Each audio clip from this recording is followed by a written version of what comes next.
달빛처럼 포근한 옛 이야기, 월명야담입니다. 오늘도 건강과 웃음이 늘 함께 하시길 바랍니다. 구독과 좋아요로 함께 해주시면 더 많은 이야기를 들려드릴 수 있습니다.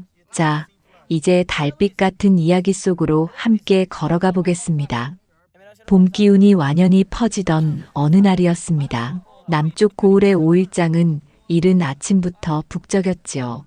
포목을 파는 정각과 유기를 파는 정각, 어물을 파는 정각이 줄지어 늘어섰고 그 한가운데로 낯선 무리 하나가 들어섰습니다. 앞장선 사내의 풍채가 예사롭지 않았습니다. 넓은 어깨에 두툼한 명주 두루마기를 걸친 그는 굵은 목소리로 장터를 가로질러 외쳤지요.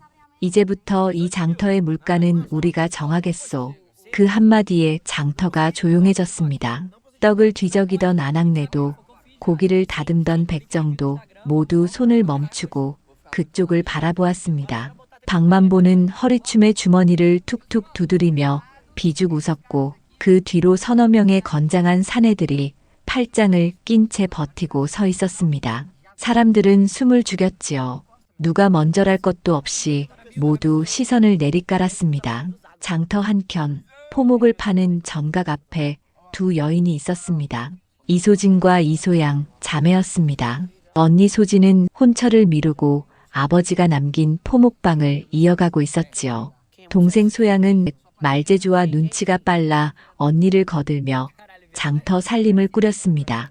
두 사람은 부모 없이 서로에게 기댄 채 살아왔고 장터 사람들은 그들을 이씨자매라 부르며 깍듯이 대했습니다. 과부도 아니요, 기녀도 아닌 제 힘으로 생을 일구는 처자들이었으니까요. 소진은 두 눈을 가늘게 뜨고 박만보 일행을 살폈습니다. 저들의 옷차림과 말투가 범상치 않았습니다. 분명 어딘가에서 새를 모은 무리였지요. 소양이 언니의 옆구리를 슬쩍 찔렀습니다. 언니, 저 사람들이 뭐하는 자들 같아요? 소진은 낮고 차분한 목소리로 답했습니다. 허풍만 떠는 장사꾼 같지는 않다. 눈빛이 딴판이구나. 그 말투는 담담했지만 눈빛만큼은 매서웠습니다. 아버지에게 물려받은 건 포목 기술만이 아니었습니다. 세상 돌아가는 이치를 읽는 안목도 함께였지요. 박만보는 장터 한가운데 평상 하나를 끌어다 그 위에 올라섰습니다. 구경꾼들이 하나둘 모여들었지요. 그는 손을 크게 휘저으며 소리쳤습니다. 지금껏 값이 제멋대로라 백성들이 손해를 봤소. 이제부터는 우리가 값을 바로잡겠소. 거스르면 이 장터에 발붙이기 어려울 것이오. 그 말에 사람들은 더욱 숨을 죽였습니다. 대장간 영감은 허리를 굽히고 슬그머니 물러섰고 나물 장수 할멈은 광주리를 끌어안은 채 고개를 숙였지요. 장터의 기운이 무겁게 가라앉았습니다. 소진은 팔짱을 낀 채 잠자코 서 있었습니다. 그러나 시선은 박만보를 놓지 않았지요.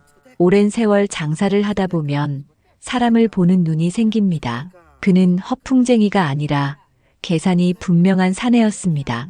무엇인가 꾀한 바가 있음이 분명했지요. 박만보는 평상에서 내려와 한 손에 큰 자루를 들고 장터를 돌았습니다. 포목이며 곡식이며 닥치는 대로 값을 매기며 돌아다녔습니다. 이 배 한 필은 서푼이면 되겠소. 그건 너무 싼 값입니다. 싼 게 아니오. 올려주는 거요. 감사히 받으시오. 그 말에 장사치는 어이없어 고개를 주아릴 뿐이었습니다. 박만보의 자루 안에서는 철컥거리는 소리가 났지요. 엽전이거나 아니면 그보다 무거운 무언가였을지도 모릅니다. 소진은 자리에서 천천히 일어났습니다. 소양이 눈짓으로 물었으나 소진은 고개를 저었습니다. 아직은 때가 아니야. 급히 덤벼들면 손해를 본다는 걸 오래된 장사꾼은 알고 있었지요. 때를 기다리는 것이 상책이었습니다. 해가 중천에 이르자 박만보 일행은 장터 끝자락에 큰 천막을 치고 자리를 잡았습니다. 그 안에는 배와 무명, 삼배는 물론 녹그릇과 목기, 곡식까지 쌓여 있었습니다. 모두 장터에서 헐값에 사들인 것들이었지요. 소양이 혀를 찼습니다. 언니, 저놈들 장사꾼이 아니라 작물장수 같아요. 그래, 곧 본색이 드러나겠지. 소진의 목소리는 차분했지만 속에서는 분노가 끓고 있었습니다. 아버지는 늘 말씀하셨습니다. 장사는 머리로 하는 것이지 주먹으로 하는 게 아니다. 그 가르침을 소진은 잊지 않았습니다. 장이 파할 무렵 자매는 장터를 한 바퀴 돌았습니다. 사람들의 얼굴엔 근심이 가득했지요. 누구 하나 먼저 나서지 못하고 눈치만 보았습니다. 소진은 마음속으로 다짐했습니다. 이대로 두면 이 장터가 저들의 소나기에 들어가겠구나. 포목방으로 돌아온 소진은 오래된 장부를 꺼내 들었습니다. 아버지 때부터 써내려온 장부에는 장터의 이치가 고스란히 담겨 있었습니다. 어느 철에 무슨 물건이 귀하고 어느 때 값이 오르며 어떤 상인이 믿을 만한지 어떤 이는 조심해야 하는지 그 모든 것이 적혀 있었지요. 소진은 장부를 천천히 넘기며 생각에 잠겼습니다. 소양이 조심스레 물었습니다. 이제 어쩔까요? 소진은 장부를 덮으며 고개를 끄덕였습니다. 조금만 더 두고 보자. 저들이 뭘 꾸미는지 알아야 한다. 소양은 더 묻지 않았습니다. 언니를 믿었기 때문이지요. 해가 저물고 장터에 어둠이 깔렸습니다. 사람들은 짐을 꾸려 떠나고 장터는 금세 고요해졌습니다. 소진과 소양이 포목을 정리하던 참에 낯선 사내가 다가왔습니다. 비죽 웃으며 말을 걸었지요. 혹시 이씨 자매 맞소? 소진이 차갑게 대꾸했습니다. 그렇다면 어찌합니까? 사내는 비아냥거렸습니다. 내일 아침 우리 주인 어른께 인사드리고 장사를 시작하시오.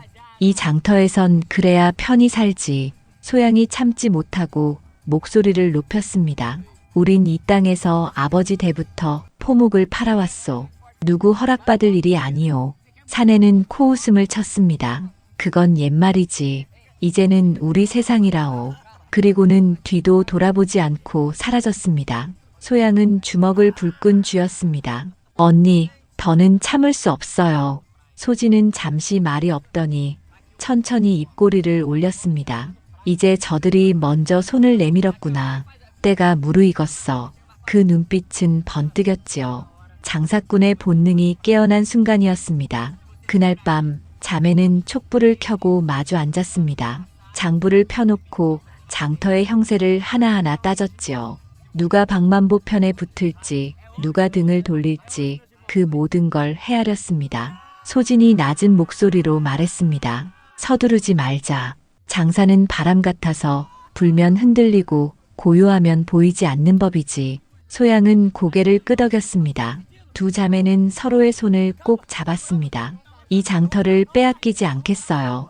그래, 아버지께서 남기신 터전이니까. 밤은 깊어가고 장터엔 봄바람만이 서늘히 불어갔습니다. 며칠이 흘렀습니다. 장터에는 어느새 불안한 기운이 감돌았지요.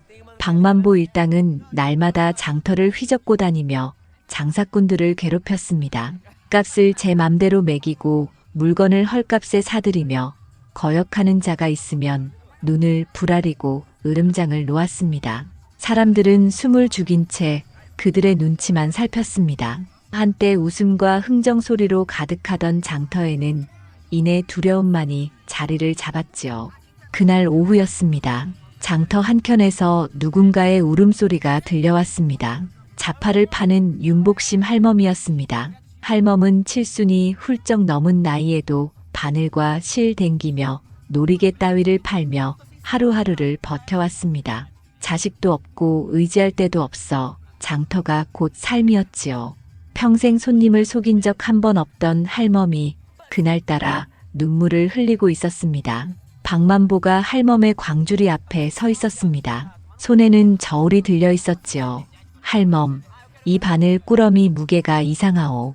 박만보는 제 저울에 바늘을 올려놓고는 일부러 고개를 저었습니다. 저울대가 한쪽으로 기울어졌지요. 이것 보시오, 속였구먼. 그는 목소리를 높이며 할멈을 몰아세웠습니다. 할멈은 허둥지둥 손사래를 쳤습니다. 그럴 리가 없소.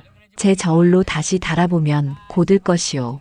그러나 박만보는 들은 채도 하지 않았습니다. 오히려 더 큰 소리로 바늘값의 갑절을 물어내라 윽박질렀습니다. 주변 장사꾼들이 하나둘 모여들었습니다. 하지만 누구도 쉽게 나서지 못했지요. 할멈은 두 손을 비비며 애원했습니다. 평생 정직하게 장사해 왔는데 어찌 이런 누명을 씌우시오. 눈가에는 눈물이 번졌습니다. 박만보는 비웃기만 했습니다. 그때였습니다. 사람들 사이를 헤치며 이소양이 앞으로 나섰습니다. 그만두시오. 소양은 박만보 앞에 버젓이 섰습니다. 그가 눈을 가늘게 뜨며 물었습니다. 누구요? 이씨 포목방의 둘째 이소양이라 하오. 이 할멈은 내가 아는 분이니 그냥 볼 수가 없소. 소양의 목소리는 떨리지 않았습니다. 박만보는 코웃음을 치며 물었습니다. 그럼 내가 대신 값을 물어줄 테냐? 아니요. 그저 바른 저울로 다시 재보자는 것이오. 그 말에 박만보의 얼굴이 굳어졌습니다. 그러나 이미 언니 이소진이 장터에 공용 저울을 들고 다가오고 있었습니다. 그 저울은 관에서 정해둔 것이었고 누구나 믿는 기준이었지요. 소진이 공용 저울을 평상 위에 내려놓으며 조용히 말했습니다. 정직한 장사라면 어느 저울로 달아도 같을 것이지요. 박만보는 잠시 말이 없었습니다. 사람들의 눈길이 모두 그에게 쏠려 있었기 때문입니다. 결국 그는 마지못해 고개를 끄덕였습니다. 소진이 바늘 꾸러미를 공용 저울 위에 올렸습니다. 저울대가 고르게 섰습니다. 무게가 틀림없었지요. 웅성거림이 일었습니다. 박만보의 얼굴이 붉게 달아올랐습니다. 소양이 또렷하게 말했습니다. 보시오, 무게가 바르니 할멈이 속이지 않았소. 박만보는 입술을 깨물며 말 한마디 못했습니다. 그러더니 억지 웃음을 지으며 말했습니다. 이번만 봐주지. 그리고는 옷자락을 휘날리며 자리를 떠났습니다. 사람들은 안도의 한숨을 내쉬었습니다. 윤복심 할멈은 두 자매에게 고개 숙여 절했습니다. 아씨들, 이 은혜를 어찌 갚겠소. 소진이 할멈의 손을 다독이며 말했습니다. 당연한 일을 했을 뿐이요. 마음 놓으시구려. 할멈의 눈가에 다시 눈물이 맺혔습니다. 그러나 소진의 가슴속은 편치 않았습니다. 박만보가 이렇게 물러날 자가 아니었기 때문이지요. 소진은 장부를 정리하며 낮게 중얼거렸습니다. 저자가 곧 다른 꾀를 내겠지. 예감은 틀리지 않았습니다. 그날 밤 자매의 포목방 문 앞에 이상한 것이 남겨졌습니다. 붉은 물감으로 쓴 글씨였습니다. 괜한 일에 끼지 말라. 소양은 이를 갈았습니다. 언니, 저놈들 가만두면 안 되겠어요. 소진은 담담히 대답했습니다. 두렵다면 저런 짓은 하지도 않지. 우리가 바른 길에 서 있다는 증거야. 그 말에 소양의 눈빛이 바뀌었습니다. 두 자매는 서로를 바라보며 다짐했습니다. 물러서지 말자. 그래, 이 장터는 아버지께서 피땀으로 지키신 터전이니 밤은 깊어갔지만 두 자매의 마음에는 오히려 빛이 켜졌습니다. 협박 따위에 주눅 들지 않았지요. 그날 밤 장터에는 봄바람이 다시 불었습니다. 며칠이 지났습니다. 자매의 포목방은 한산하기 그지없었습니다. 아침부터 해가 저물 때까지 기다려도 손님 하나 들지 않았지요. 이상한 일이었습니다. 지난 장날까지만 해도 손님이 끊이지 않았는데 어느새 발길이 뚝 끊겨버린 것이었습니다. 소양이 장터를 한 바퀴 돌았습니다. 이리저리서 속삭이는 말소리가 들렸지요. 이신의 포목은 싸구려래. 천이 성글어서 며칠 못 간다더라. 엉터리 같은 소문이었습니다. 소진은 아버지 때부터 좋은 배와 무명만을 다루었습니다. 손님을 속인 적도 허튼 장사를 한 적도 없었습니다. 소양이 돌아와 분한 목소리로 말했습니다. 언니, 분명 박만보 패들이 퍼뜨린 헛소문이에요. 다들 우리 포목이 싸구려라 합니다. 소진은 고개를 끄덕였습니다. 예상했던 일이었지요. 창호 너머로 내다본 장터 한켠 박만보 일당이 천막 앞에서 머리를 맞대고 속닥이고 있었습니다. 소진은 장부를 꺼내 들었습니다. 페이지를 넘기며 잠시 생각에 잠겼습니다. 박만보가 장터를 장악하려면 단순한 협박만으로는 부족할 터였습니다. 분명 더 큰 꾀를 꾸미고 있을 것이었지요. 그게 무엇인지를 알아내야 했습니다. 해가 중천에 이르자 소진은 조용히 자리에서 일어났습니다. 가게는 내가 좀 봐라. 소양에게 한마디 남기고 홀로 장터를 돌았습니다. 사람들의 얼굴빛, 물건값의 흐름, 장터의 공기를 천천히 읽어나갔습니다. 그러다 유기 파는 점각 앞에서 걸음을 멈추었습니다. 녹그릇이 가지런히 놓여 있었지요. 그 모양이 낯익었습니다. 지난 장날 박만보가 헐값에 사들인 그릇들이었습니다. 그런데 지금은 값이 2배가 넘어 있었습니다. 소진은 멀찍이서 귀를 기울였습니다. 유기장이 손님에게 말했습니다. 이건 서울서 온 귀한 물건이라오.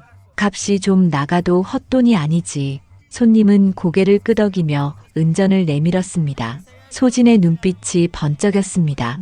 이제 박만보의 꾀가 눈앞에 드러난 것이었지요.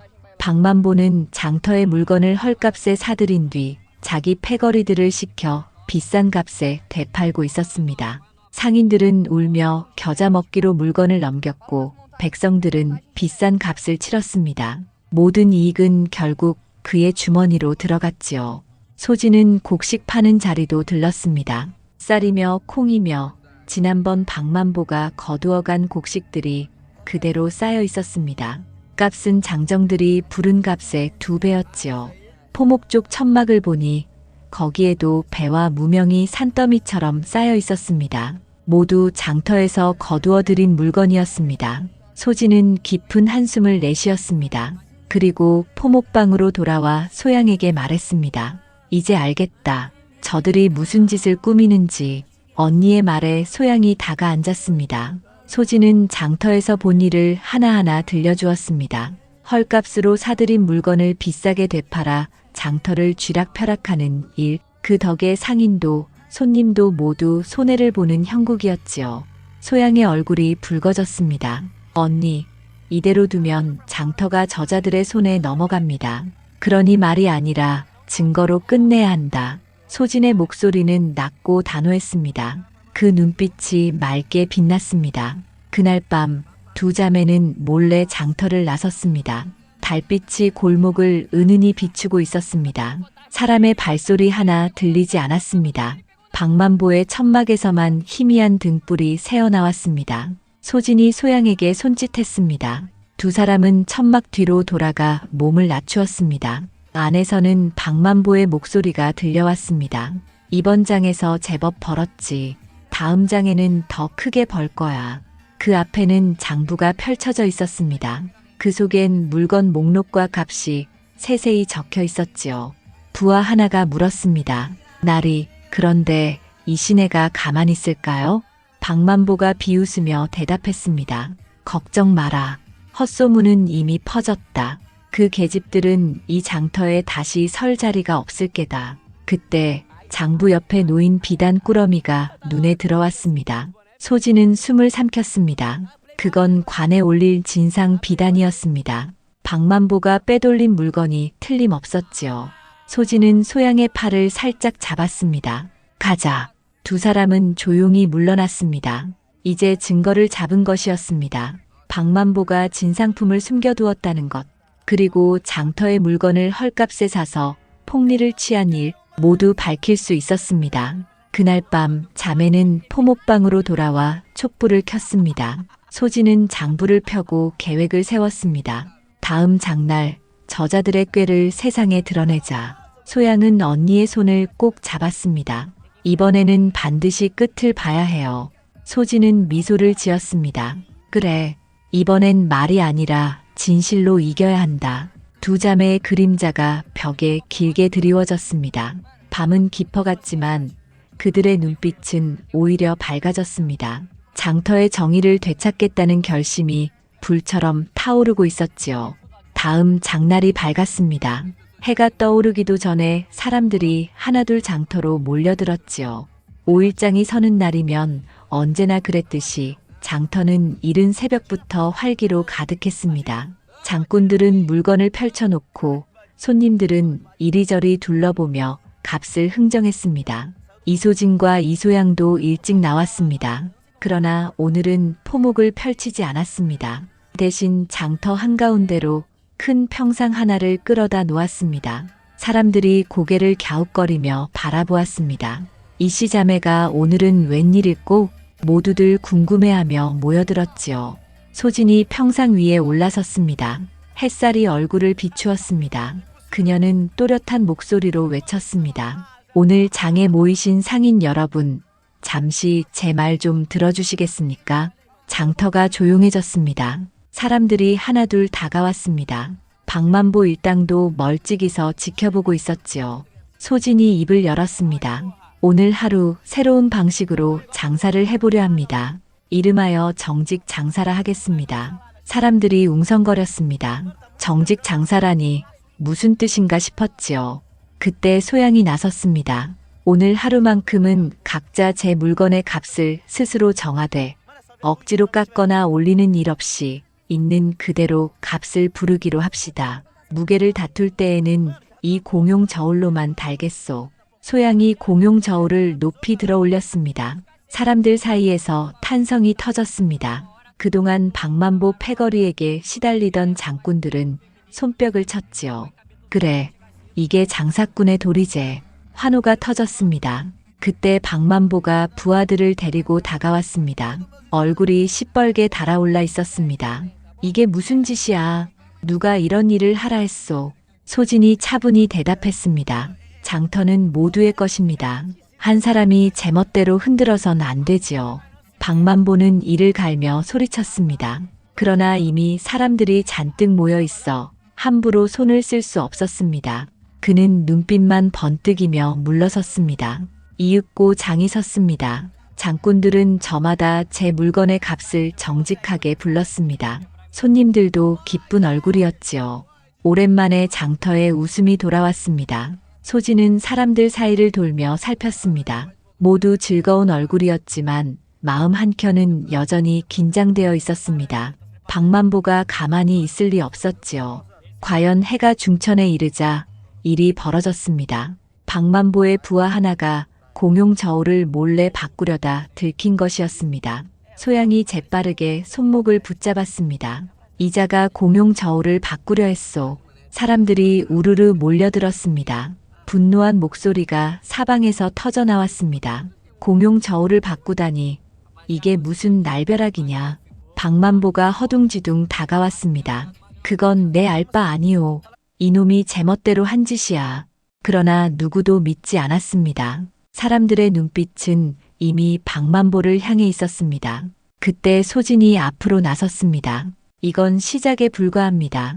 이 자들이 장터에서 무슨 짓을 해왔는지 이제 여러분께 보여드리지요. 소진이 품에서 종이 한 장을 꺼냈습니다. 박만보의 장부를 밤에 베껴온 것이었습니다. 그 속에는 헐값에 사들인 물건의 목록과 비싸게 판 값이 빼곡히 적혀 있었지요. 소진이 장부를 높이 들었습니다. 이것이 증거입니다. 이 자들이 장터의 물건을 헐값에 거두어 비싼 값에 되팔며 상인들과 손님을 함께 속였다는 사실이 여기 모두 적혀 있습니다. 사람들이 술렁거렸습니다. 소진은 한 걸음 더 나섰습니다. 그뿐이 아닙니다. 관에 바쳐야 할 진상 비단을 몰래 숨겨둔 죄까지 있지요. 사람들 사이에 탄식이 터졌습니다. 진상 비단을 빼돌렸다니 그게 사실이란 말이오? 박만보의 얼굴이 새하얗게 질렸습니다. 거짓말이야. 증거가 어디 있소? 소진이 단호히 대답했습니다. 증거는 당신 천막 안에 있으니 지금 당장 가서 확인해 보시지요. 사람들이 우르르 몰려갔습니다. 천막 문을 젖히자 과연 비단 꾸러미가 그 안에 감춰져 있었습니다. 사람들이 분노했습니다. 이런 도적놈을 봤나? 당장 관하로 끌고 가야지. 박만보는 달아나려 했지만 이미 사방이 사람들로 막혀 있었습니다. 그와 부하들은 꼼짝없이 붙잡혔습니다. 누군가가 관하로 달려가 사또께 알렸지요. 소진은 다시 평상 위에 올랐습니다. 사람들이 조용해졌습니다. 소진이 천천히 입을 열었습니다. 여러분, 장사는 눈치로 하는 게 아닙니다. 믿음으로 하는 것이지. 그 말이 끝나자 장터가 떠나가라 박수가 터졌습니다. 환호와 웃음이 뒤섞여 울려 퍼졌습니다. 소양도 평상 위에 올라와 언니 곁에 섰습니다. 두 자매는 서로를 바라보며 미소 지었습니다. 오랜 세월의 서름과 분노가 눈빛 속에서 녹아내렸지요. 그날 저녁 박만보 일당은 관하로 끌려갔습니다. 장터에는 다시 평화가 깃들었습니다. 사람들은 두 자매에게 연신 고개를 숙였습니다. 이씨 자매 덕분에 장터가 다시 숨을 쉬는구먼. 그러나 소진은 그저 미소 지으며 말했습니다. 당연한 일을 했을 뿐이요. 사람은 믿음으로 사는 것이니까요. 해가 서산 너머로 기울 무렵 장터 위로 바람이 불었습니다. 그 바람 속엔 웃음소리와 함께 새 희망이 스며 있었습니다. 정직한 장사꾼들의 노랫소리가 들려왔지요. 그날 밤이었습니다. 어둠이 내린 장터는 숨을 죽인 듯 고요했습니다. 달빛만이 흙바닥 위를 은빛으로 적시고 있었지요. 박만보 일당이 붙잡혀간 뒤로 장터는 평화를 되찾은 듯 보였습니다. 그러나 소진은 쉽게 마음을 놓지 못했습니다. 박만보 같은 자가 그렇게 순순히 끝날 리 없었지요. 과연 자정이 조금 지난 무렵이었습니다. 포목방 지붕 위로 연기가 피어오르더니 이내 붉은 불길이 치솟았습니다. 불이야. 소진이 먼저 눈을 떠 소양을 흔들어 깨웠습니다. 두 자매는 허겁지겁 밖으로 뛰쳐나왔습니다.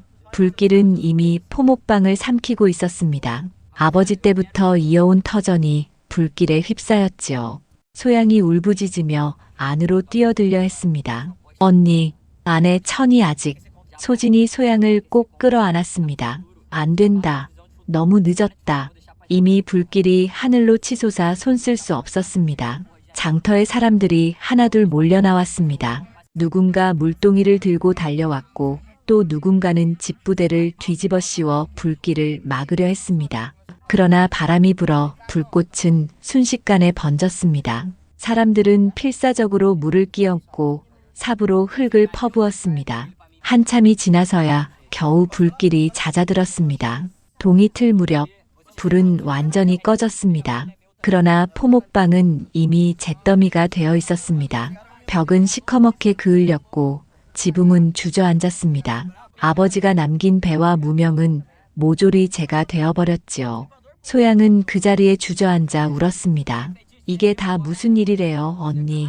소진은 울지 않았습니다. 다만 두 주먹을 굳게 쥔 채 불탄 자네를 바라보고 있었습니다. 사람들이 모여 위로의 말을 건넸습니다. 윤복심 할멈이 다가와 두 자매의 손을 꼭 잡았습니다.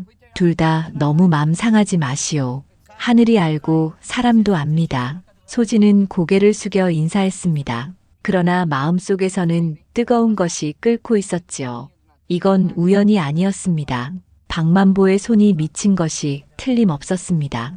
해가 떠오르자 소진은 결심한 얼굴로 소양을 불렀습니다. 소양아, 관하로 가자. 이 일을 사또께 아뢰어야겠다. 두 자매는 단정히 옷을 갈아입고 길을 나섰습니다. 관아 앞에는 벌써 사람들이 모여 있었습니다. 모두 박만보의 죄를 확인하러 온 이들이었지요. 소진과 소양이 청사 안으로 들어서자 사또가 위엄 있게 자리에 앉아 있었습니다. 그 앞에는 박만보가 무릎을 꿇고 있었습니다. 얼굴은 잿빛이었지요. 사또가 물었습니다. 그대가 이소진이냐?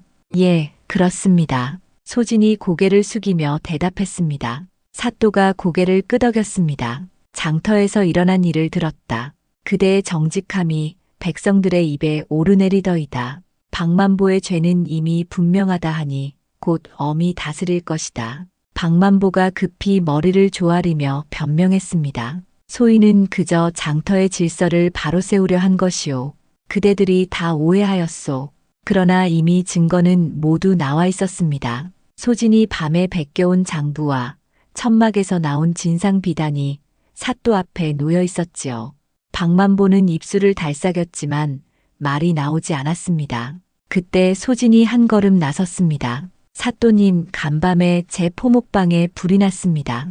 그 또한 이자의 짓이 아니겠습니까? 사또가 눈을 가늘게 뜨고 박만보를 노려보았습니다. 박만보는 억울한 얼굴을 지으며 고개를 저었습니다. 소인은 옥사에 갇혀 있었사오니 어찌 그런 짓을 하겠습니까? 사또가 잠시 생각하더니 아전에게 명했습니다. 박만호 패거리들을 데려오라. 잠시 후 박만보의 부하 둘이 끌려왔습니다. 그들은 잔뜩 겁에 질려 있었습니다. 사또가 무겁게 물었습니다. 간밤 불난 일 누구의 짓이냐? 숨기면 너도 벌을 받을 것이다. 처음엔 모두 고개를 숙이고 있었습니다. 그러다 젊은 부하 하나가 떨리는 목소리로 말했습니다. 원님, 소인이 시키는 대로 하였습니다. 사또가 물었습니다. 누가 시켰느냐? 박만보 나리께서 불씨를 던지고 오라 하셨습니다. 청사 안이 술렁거렸습니다. 박만보가 얼굴이 하얗게 질렸습니다. 거짓말이다. 나를 모함하는 것이오. 하지만 다른 부하도 고개를 숙였습니다. 저 또한 들었습니다. 이소진네 포목방은 꼭 태워야 한다고.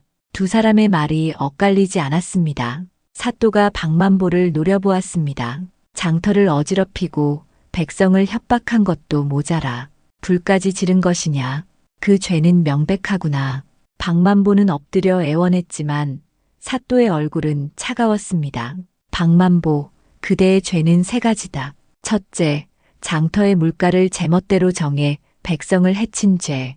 둘째, 관의 진상 비단을 빼돌린 죄. 셋째, 불을 질러 선량한 백성의 터전을 잿더미로 만든 죄. 이에 곤장 50대를 치고 멀리 변방으로 유배하노라. 사또의 목소리가 청사에 울려 퍼졌습니다. 박만보는 피가 얼어붙은 얼굴로 끌려나갔습니다. 곤장 소리가 이어졌고 이내 비명이 터졌습니다. 밖에서 기다리던 백성들이 환호성을 질렀습니다. 소진과 소양은 청사 밖으로 나왔습니다. 사람들이 몰려와 감사를 표했습니다. 그러나 소양의 얼굴은 밝지 않았습니다. 불타버린 포목방 생각 때문이었지요. 소진이 다정히 동생의 어깨를 토닥였습니다. 울지 마라, 소양아.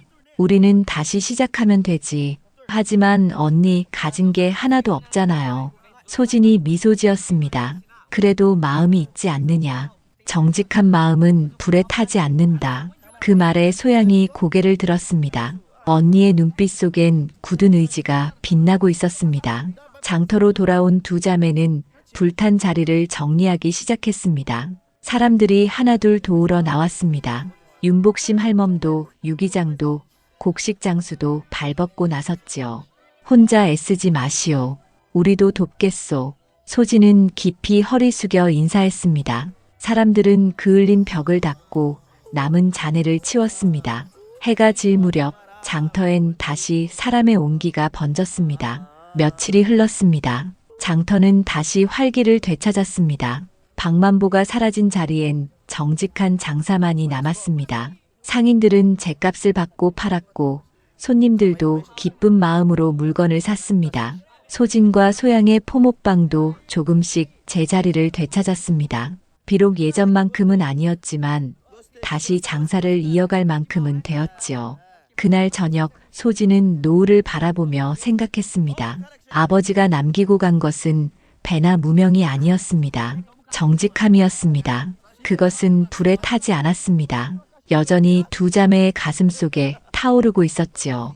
그 마음 하나면 충분했습니다. 며칠이 또 흘렀습니다. 그날 아침 관아에서 소식이 전해졌습니다. 사또께서 이소진과 이소양 두 자매를 부른다는 것이었습니다. 두 자매는 서로 얼굴을 마주 보았습니다. 무슨 일인지 알 수 없었습니다. 혹시라도 박만보가 또 꾀를 부린 것은 아닌지 마음 한켠이 불안했지요. 관아로 향하는 길에 소양이 물었습니다. 언니, 무슨 일일까요? 알 수 없구나. 하지만 우리가 잘못한 일은 없으니 걱정 말거라. 소진의 목소리는 고요했지만 믿음이 서려 있었습니다. 잠시 후 두 자매는 관아 앞에 도착했습니다. 문지기가 그들을 맞아 청사 안으로 안내했습니다. 사또는 단정히 자리에 앉아 있었고 얼굴에는 온화한 미소가 번져 있었습니다. 사또가 입을 열었습니다. 이소진, 이소양 두 사람을 부른 것은 다름이 아니라 그대들의 공을 치하하기 위함이요. 소진이 머리를 숙였습니다. 과분한 말씀입니다. 저희는 그저 당연한 일을 했을 뿐입니다. 사또가 고개를 저었습니다. 아니다. 장터의 질서를 바로 세우고 간악한 무리를 몰아낸 것은 큰 공이요. 내 이에 대한 상을 내리고자 하니 사양 말라. 아전이 은자 몇 냥과 비단 몇 필을 들고 들어왔습니다. 사또가 말했습니다. 이것으로 불타 없어진 포목방을 다시 세우고 앞으로도 장터의 정직함을 지켜나가시오. 소진은 깊이 절을 올렸습니다. 감사합니다. 잊지 않겠습니다. 소양도 함께 머리를 숙였습니다. 두 자매의 눈가에는 눈물이 고였습니다. 그동안의 고생이 스쳐가고 사또의 인정이 고마웠지요. 관할을 나오는 길 소양이 웃으며 말했습니다. 언니, 이제 정말 다시 시작할 수 있겠어요. 그렇구나. 이번에는 더 튼튼하고 바른 터전을 만들자꾸나. 두 자매의 걸음은 한결 가벼웠습니다. 장터로 돌아오자 사람들에게 사또의 상을 이야기했습니다. 사람들이 모두 기뻐했습니다. 그럴 줄 알았지. 이씨 자매는 장터의 보배여. 윤복심 할멈이 다가와 두 자매의 손을 꼭 잡았습니다. 이제 좋은 날만 남았구려. 소진이 웃으며 대답했습니다. 좋은 일이 있으면 함께 나누어야지요. 그리고 이 장터가 다 함께 살아야 합니다. 그날부터 두 자매는 다시 포목방을 세우기 시작했습니다. 사또께 받은 은자로 나무를 사고 새 포목을 들였습니다. 사람들이 또 도와주었습니다. 목수는 기둥을 세우고 미장이는 벽을 바르며 이웃 장꾼들은 짐을 나르며 손을 보탰지요. 장터에는 오랜만에 웃음소리가 퍼졌습니다. 보름이 지나 새 포목방이 완성되었습니다. 전보다 훨씬 크고 튼튼했습니다. 소진은 새 간판을 걸었습니다. 그 위에는 정직방이라 세 글자가 또렷이 쓰여 있었습니다. 아버지가 평생 지켜온 이름이자 두 자매의 다짐이었습니다. 장이 선 날 정직방 앞에는 사람들이 구름처럼 몰렸습니다. 모두 새로 문을 연 집을 축하하러 온 것이었지요. 소진과 소양은 감사한 마음으로 사람들을 맞이했습니다. 여러분, 오늘부터 이곳은 정직방이라 하겠습니다. 언제나 바른 값으로 바른 물건을 파는 곳이 되겠지요. 소진의 말에 사람들이 박수를 쳤습니다. 첫 손님은 윤복심 할멈이었습니다. 할멈은 무명한 피를 사며 웃었습니다. 값은 시세대로 받으시오. 그래야 오래갑니다. 소진이 고개를 끄덕였습니다. 그날 정직방에는 끊임없이 손님이 이어졌습니다. 정직방의 이름은 금세 장터 안팎으로 퍼졌습니다. 해가 기울 무렵 소진은 가게 앞에 서서 장터를 바라보았습니다. 사람들이 웃으며 물건을 사고 팔고 있었습니다. 두려움은 사라지고 대신 믿음이 자리 잡았지요. 소양이 언니 곁으로 다가왔습니다. 언니, 우리 정말 해냈어요. 그렇구나. 하지만 이제 시작이다. 이 정직함을 오래도록 지켜야 한다. 소양은 고개를 끄덕였습니다. 두 자매는 서로를 바라보며 미소 지었습니다. 그 웃음 속에는 자신감이 깃들어 있었지요. 장이 끝나고 사람들이 하나둘 집으로 돌아갔습니다. 소진과 소양도 문을 닫고 길을 걸었습니다.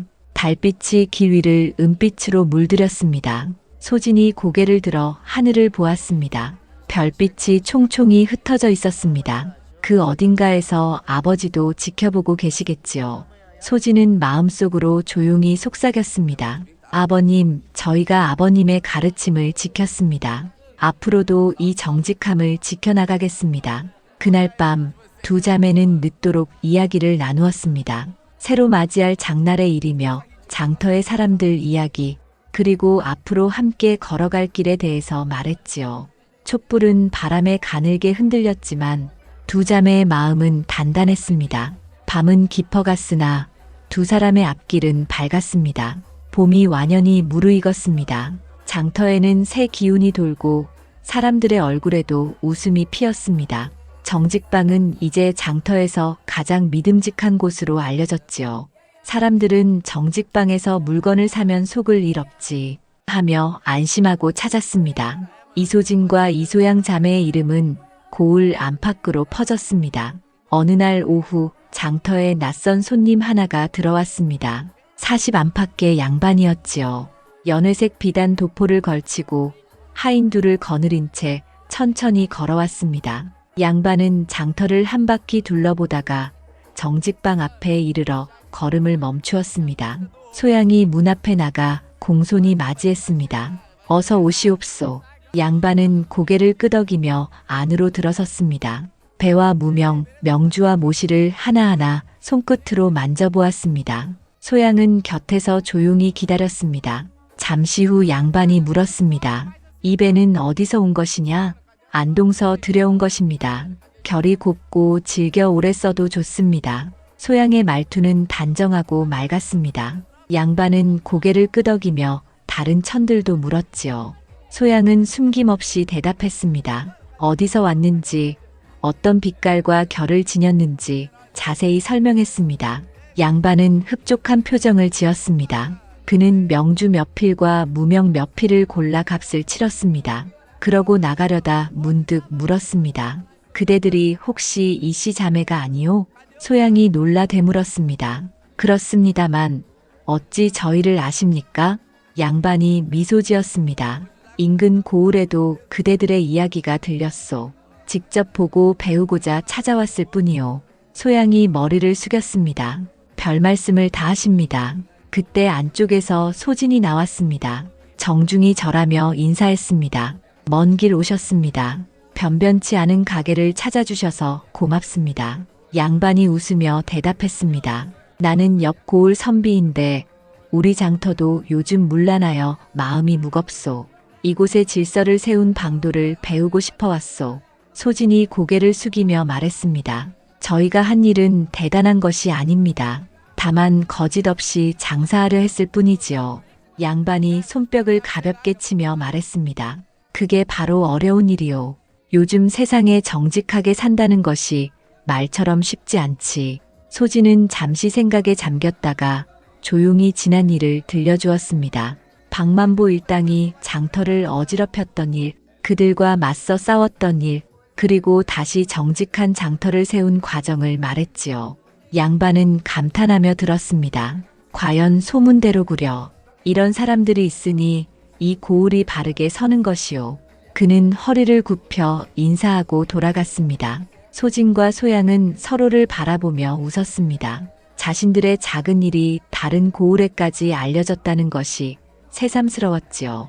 며칠 뒤에는 또 다른 손님들이 찾아왔습니다. 이번엔 이웃 고을의 장꾼들이었습니다. 그들도 정직 자매의 장터를 직접 보고 배우러 온 것이었지요. 소진은 그들을 맞으며 말했습니다. 저희라 해도 거창한 것은 없습니다. 다만 세 가지를 지킬 뿐입니다. 첫째, 값을 정직하게 부를 것. 둘째, 물건에 좋고 나쁨을 숨기지 않을 것. 셋째, 공용 저울을 쓸 것. 이 세 가지를 지키면 장터는 스스로 바로 설 것이요. 장꾼들이 고개를 끄덕이며 말했습니다. 옳은 말씀입니다. 우리 고을에서도 그렇게 하리다. 소진은 그 말에 미소 지었습니다. 정직함이 퍼져나간다는 사실이 무엇보다 기뻤지요. 장이 저물 무렵 윤복심 할멈이 정직방으로 왔습니다. 할멈은 두 자매를 보며 흐뭇하게 웃었습니다. 애기씨들, 이제 참 좋은 세상이 됐구려. 그게 다 애기씨들 덕이지요. 소진이 손을 내저으며 말했습니다. 아닙니다, 할멈. 모두가 함께 해주셨기에 가능했습니다. 할멈이 고개를 끄덕였습니다. 그러고는 주머니에서 작은 놀이개 하나를 꺼냈습니다. 이걸 받아주시오. 고마운 마음에 제 손으로 만든 것이오. 소진과 소양은 고마움 가득한 마음으로 놀이개를 받았습니다. 할멈의 손끝에는 세월이 깃들어 있었지요. 해가 저물 무렵 장터는 노을빛으로 물들었습니다. 소진과 소양은 정직방의 문을 닫고 장터를 한 바퀴 돌았습니다. 장꾼들이 하나둘 짐을 꾸려 돌아가고 있었습니다. 모두 평온한 얼굴이었습니다. 소진이 말했다. 소양아, 우리가 참 좋은 일을 한 듯하구나. 소양이 웃으며 대답했습니다. 그렇지요, 언니. 아버지도 분명 기뻐하실 겁니다. 두 자매는 하늘을 올려다보았습니다. 붉은 노을이 서쪽 하늘을 물들이고 그 위로 별이 하나둘 떠올랐습니다. 아버지도 저 별빛 사이 어딘가에서 두 사람을 지켜보고 계실 것이었지요. 두 자매는 마음속으로 다짐했습니다. 앞으로도 정직함을 잃지 않겠다고, 아버지의 뜻을 이어가겠다고. 밤이 깊었습니다. 봄바람이 장터를 스쳐 지나갔습니다. 정직방의 간판이 바람결에 살랑거렸습니다. 정직방이라 새겨진 그 글자가 달빛을 받아 은은히 빛났습니다. 마치 앞으로도 오래도록 이 장터의 마음속에서 빛날 것처럼 말입니다. 세월이 흘렀습니다. 봄이 가고 여름이 오고 다시 가을이 들었습니다. 장터는 여전히 북적였고 정직방 또한 변함없이 그 자리에 있었습니다. 이소진과 이소양은 언제나 한결같이 정직하게 장사를 하였지요. 어느 가을날이었습니다. 추수가 끝나 곡식이 풍성하니 장터에는 볕이 들고 웃음이 넘쳤습니다. 소진과 소양은 가을에 내놓을 포목을 손질하느라 분주했습니다. 그날 오후 장터 어귀에 새 간판 하나가 걸렸습니다. 진아는 이마다 볼 수 있도록 큼직하게 달렸지요. 간판에는 글씨 세자가 새겨져 있었습니다. 정직 장터, 사또가 친히 내린 편액이었습니다. 이 장터가 정직함으로 이름난 곳이라 세상에 알리고자 한 것이었습니다. 사람들이 그 앞에 모여들었습니다. 모두 손뼉을 치며 기뻐했습니다. 이제 이 장터는 이름뿐 아니라 마음으로도 정직 장터가 된 셈이었지요. 소진과 소양은 편액 앞에 서서 감개무량한 마음으로 올려다보았습니다. 그때 윤복심 할멈이 다가왔습니다. 이제 팔순이 다 되어가는 몸이었으나 여전히 장터에 나와 자파를 팔고 있었습니다. 할멈이 정직 자매를 보며 웃었습니다. 애기씨들, 이게 다 그대들 덕분이지요. 소진이 고개를 저었습니다. 아닙니다, 할멈. 모두가 함께한 덕이지요. 혼자 힘으로는 이렇게 되지 않았을 겁니다. 그러나 할멈은 손을 내저었습니다. 처음 용기를 낸 건 애기씨들이었지요. 그 용기가 사람들의 마음을 움직인 것이요. 소진은 말없이 고개를 숙였습니다. 감사와 겸허함이 한데 섞여 가슴이 뜨거워졌지요. 해가 저물자 사람들은 하나둘 집으로 향했습니다. 소진과 소양도 정직방 문을 닫고 마루에 마주 앉았습니다. 따뜻한 차를 나누며 지난 날을 이야기했습니다. 언니, 우리 참 먼 길을 왔지요. 그렇구나.